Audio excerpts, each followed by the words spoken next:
शिक्षा शेरनी का दूध है, जो पीता है वो दहाड़ता है, ऐसा कहना था डॉक्टर बाबा साहब अम्बेडकर का।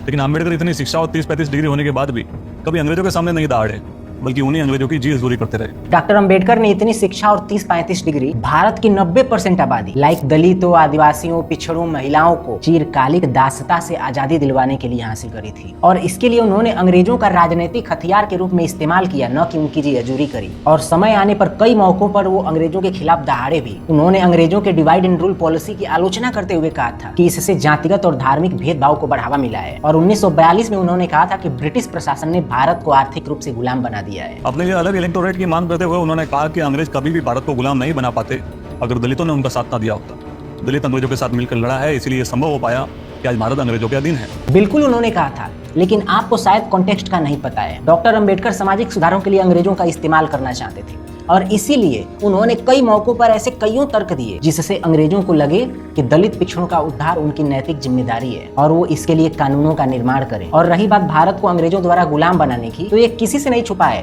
कि कैसे यहाँ के सामंतवादियों ने और राजाओं ने अंग्रेजों से संधियां स्थापित कर उन्हें सैन्य सहायता देकर भारत की गुलामी का मार्ग प्रशस्त किया।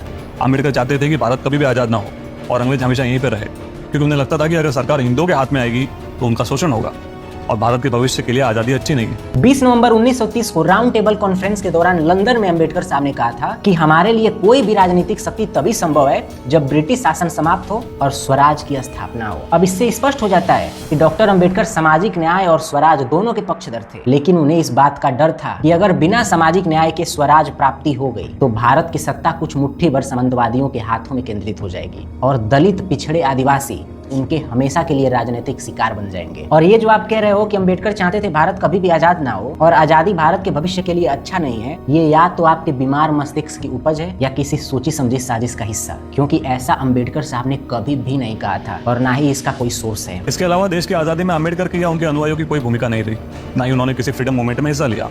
तो जो अंग्रेजों के खिलाफ सैकड़ों आदिवासी विद्रोह हुए, जो सैकड़ों किसान आंदोलन हुए, वो किसके समर्थकों ने किया था? और आदिवासियों, महिलाओं, पिछड़ों को सामाजिक गुलामी से आजादी दिलाने के लिए डॉक्टर अंबेडकर ने जो मूवमेंट चलाया, जो कार्य किए, आपकी नजर में क्या ये सब महत्व नहीं रखता? अब सोचिए कि जिस व्यक्ति को हिंदुओं से इतनी नफरत थी लेकिन अंग्रेजों की गुलामी से कोई ऐतराज नहीं था, उस व्यक्ति की देश के प्रति क्या निष्ठा होगी? सोचिएगा जरूर। क्या ये क्या बक रहे हो मादर?